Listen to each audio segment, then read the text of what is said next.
Greetings, Earthlings, and welcome back to my channel. I'm your host, Kali Mortwood, and you've stumbled across this week's episode 59 of Tuesday Tales of Terror.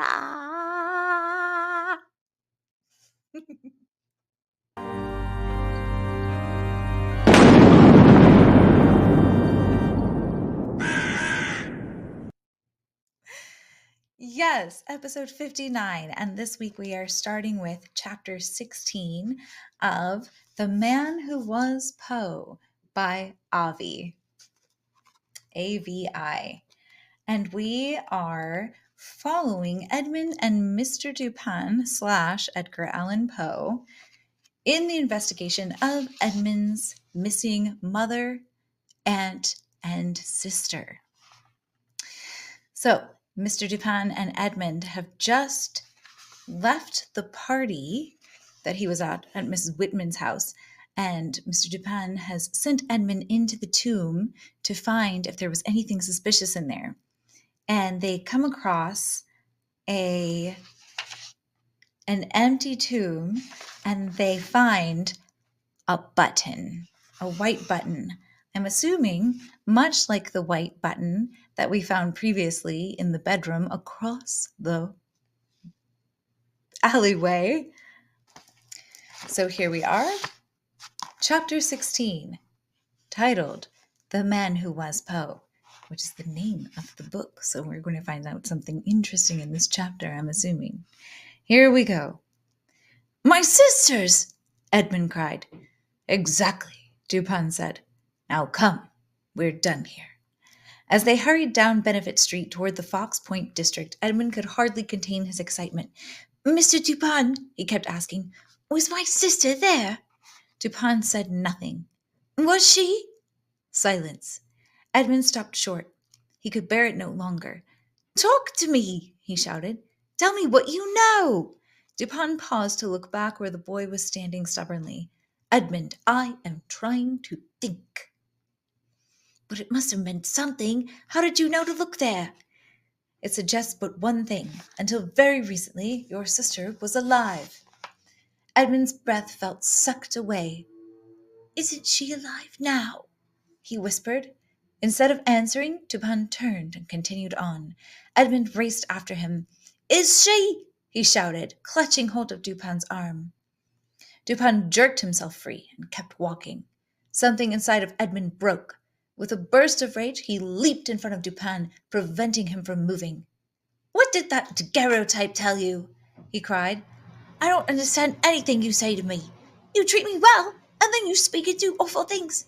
I don't even know who you are or what your name is." He was screaming now, unable to stop the torrent of words and tears his anger spewed out. "You drink so I can't tell whether to believe you or not. All I want is my sister and mother to be alive and with me. Why do you keep scaring me? Why do you keep changing?" Spent, trembling, Edmund leaned against a building, pressed his burning face into his arms, and sobbed. Dupin swore under his breath, then clumsily attempted to turn the boy from the wall. Edmund shrugged him off. "Just tell me what you know," he sobbed. "No matter how bad?" Edmund pushed himself from the wall, wiped his face, and gazed at Dupin searchingly. Is it bad?" "I don't know," Dupin admitted. "Your aunt was murdered. I had believed your mother was too, and your sister as well." "All three?" Edmund said, aghast. "But what that daguerreotype told me was that your mother and your aunt were twins and looked alike." "I don't think they do," a sniffling Edmund said. "Do you recall what you said last night when you saw the body?" Edmund shook his head. "You said, 'It's not her dress.' Edmund, I am no longer sure if that murdered woman was your aunt or your mother. What I do know is that one of them is alive." "One of them?" Edmund cried, hardly able to speak. "I've seen her." "Where? When?" Edmund cried. "Why didn't you tell me?" "Today, in the court, in the cemetery. Do they both have fair hair, a little shorter than I, slender, thin face? Edmund nodded to it all. I saw one of them. And my sister? Did you do as I told you? Dupin said by way of an answer. Did you find out about that ship, the Lady Liberty? Yes, but my sister. And am I correct in believing that there is no such ship, that all of it is a profound lie? Edmund shook his head. Captain Elias said there is a Lady Liberty from Nova Scotia, Halifax. She carries fish. Mr. Davis is her master, and that Mr. Fontenoy you spoke about, he's her watchman when she's in port. He's been on her 3 days with no way to get off. Only when he was coming ashore did he find the body. Dupin stared at him. Are you sure? 3 days? Captain Elias went to relieve him of his watch. Why did you need to know? And what does it have to do with Sis? Where is the woman you saw? Edmund demanded. Dupin, lost in thought, said nothing. Tell me. I believed, Dupin replied, there would be no such boat. So saying, he began to walk slowly away. Edmund called out, I was going to tell you something else. Dupin stopped. What is it? He said in a gloomy, sulky voice.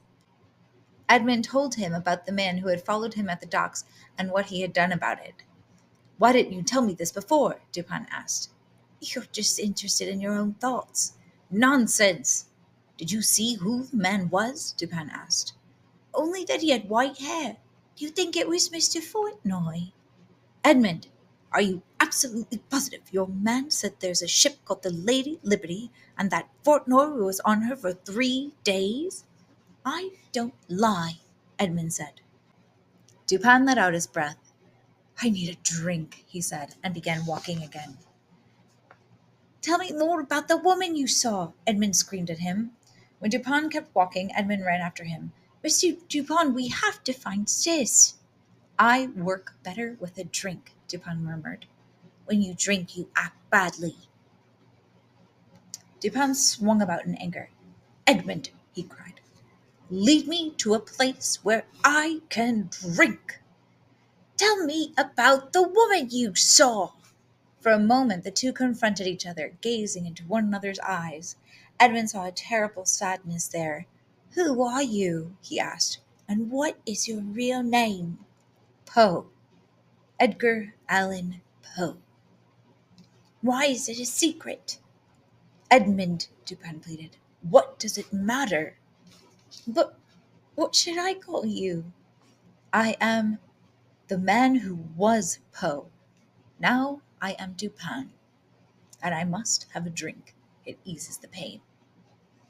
What pain? The pain of living when those you love have died. Mr. Poe, don't call me that, Dupin cried out in horror. Mr. Dupin, if I take you to the saloon, will you tell me what you know about the woman you saw? Yes. Edmund lit the way to the small saloon near his room. The air there, heavy with rum, seemed oppressively hot. They took a table as far as possible from the corner stove. The bearded counterman watched them suspiciously. Edmund looked for the night watchman, but couldn't find him. You must be hungry, Dupin said. Is this where you got the meat pie last night? Do you wish one? He offered Edmund some coins. You can get me a rum. Edmund, depressed at the thought, Dupin drinking again, shook his head. The woman, he said. You promised. Dupin put a hand over his eyes. Edmund, I am trying to finish the story. I don't believe you. I'm a writer, Dupin said. A great one. You are a drunkard, Edmund returned, feeling only disgust. And you were not telling the truth about seeing a woman, were you? Dupin shook his head. You don't understand. Lies have their own truth. Then tell me.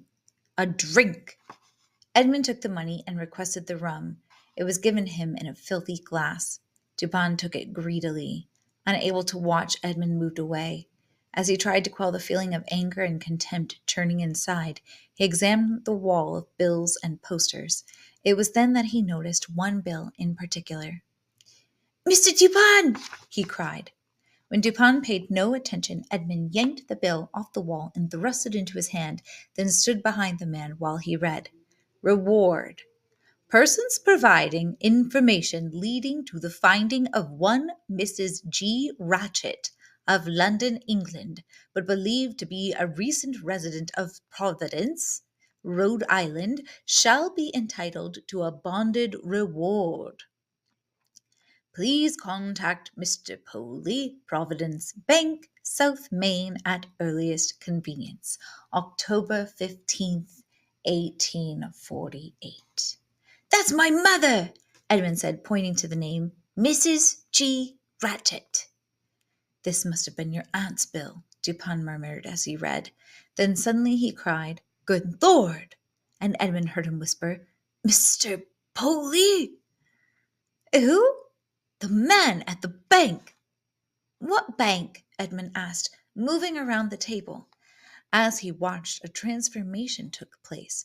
Mr. Dupin's eyes lightened, his face cleared. Suddenly he reached out, and catching Edmund by surprise, took tight hold of his shoulders. You said you did not know what your stepfather, Mr. Ratchet, looked like. Are you absolutely certain of that? I didn't know, Edmund said, but this afternoon, when you went to Mrs. Whitman, I followed you and followed me. Why? I didn't think you were telling me the truth. Dupin glowered, then said, Go on with what you were saying. Just after you went to the cemetery, Mrs. Whitman's maid rushed out of the house. It made me wonder. She had acted angry with me, and even Mrs. Whitman seemed fearful of her. So I followed. She went to a hotel. Which one? Hotel American House. What happened next? Dupin cried excitedly. She returned with a man to the house. And the man? The one you said was Mr. Ratchet. Describe him. Edmund did. For a moment, Dupin just stared at the boy. Then he said, Edmund, did I not tell you when this began that you held the answers which would resolve this matter? Did I not? Yes. In Providence, Edmund, that man you saw goes by the name of Mr. William Arnold. Mr. Dupin, Edmund cried, there was a Mr. Arnold in Mrs. Whitman's house this morning. Explain. When I went to deliver your message this morning, I got lost in the house and came up against the door. I heard people talking on the other side. I didn't know it then because I didn't know your true name, but they must have been talking about you. Edmund is sounding more and more like a little mouse. I don't know. What were they saying? First, a woman spoke, Edmund said. I think it was a Mrs. Powers. She was telling this man, Mr. Arnold, how bad you were, and that they must stop Mrs. Whitman from being with you. She wanted Mr. Arnold to marry her.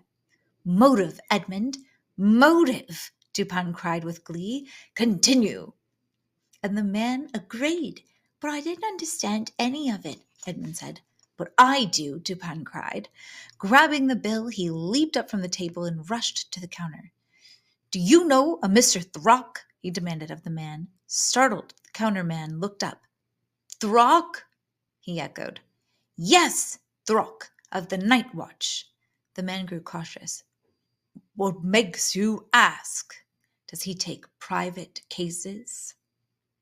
He may or may not. Dupin slammed his fist down on the counter. Tell me! The counterman jumped. I suppose he does. Dupin thrust the bill at him. This one? Well, yes, that one. Of course he took this one, cried Dupin. Once I promise to find a thing, I see it through. Dupin whirled about to see Edmund face to face. The man at the wharf, the man who threatened you. What did you say you noticed about him? His hair. What about it? It was white. White! Yes, of course, he cried. Of course! To your room, Edmund, he cried. Hurry! Edmund, galvanized by Dupin's burst of energy, led the way out onto the dark street. As they rushed forward, thunder and lightning crashed above them, and a freezing rain began. More than once Dupin stumbled on the slippery pavement. Edmund reached the alleyway leading to his door first. He stopped and looked back. Dupin was some 20 paces behind. Concerned that Dupin would miss the turning in the dark, the boy waited and watched, and as he did, he saw a large man step swiftly out from beneath the shadow of an archway, lift an arm, and extend it toward Dupin. A bolt of lightning lit the sky. Of course, in the flash, Edmund saw the man was holding a pistol. "Mr. Dupin!" Edmund shouted, at the same time flinging himself at the man. The man whirled, struck at Edmund with the pistol, and sent him crashing to the ground. Again the man turned toward Dupin. Dupin, however, was now only a few feet away and charging. His greatcoat was off, and the next moment he swung it toward the man as though it were a net. Taken by surprise, the man was forced to back up a step. Edmund attempted to snatch at the man's legs. Trying to avoid both Dupin and Edmund, the man lurching to one side and jerked up his hand. Dupin dove to the muddy ground. A shot exploded. "Mr. Dupin!" Edmund screamed. As he pulled himself up, lightning flashed again, shedding just enough light for him to see Mr. Ratchet running down the street. Dupin struggled to a sitting position. "Did you see who it was?" he called. "The man you said was Ratchet," said Edmund, trying to get his breath back. Dupin grunted. "I should have anticipated him." "Did he hit you?" "I managed to throw his aim off." "Where are we?" he asked. "Give me a hand." "My room is just here," Edmund said, helping Dupin to his feet and gesturing to the alley. "Continue."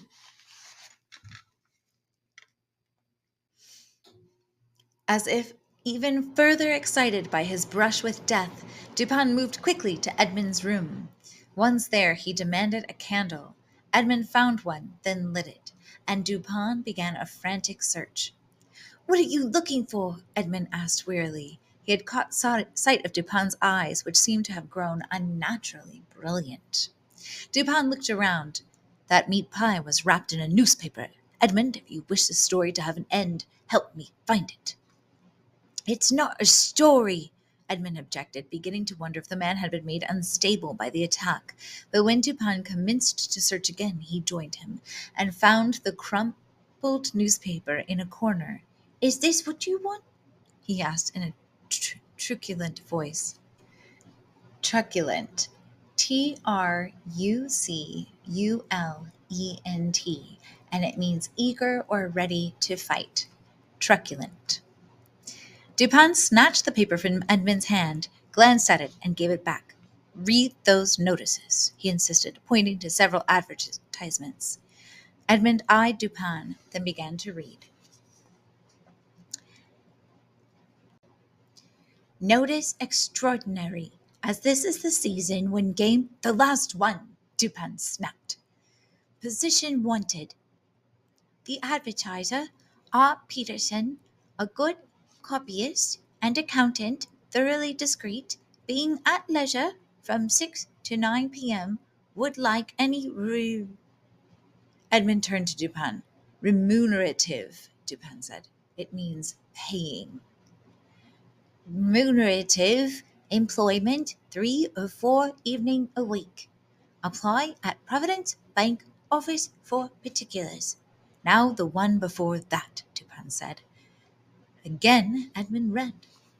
"Notice: Mr. William Arnold is resident in the Hotel American House on Compton Street and is ready to conduct business with interested parties. Principals only."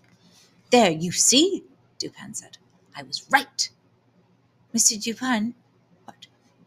"After I heard that conversation in Mrs. Whitman's house, I went through the door and I found some writing on the floor.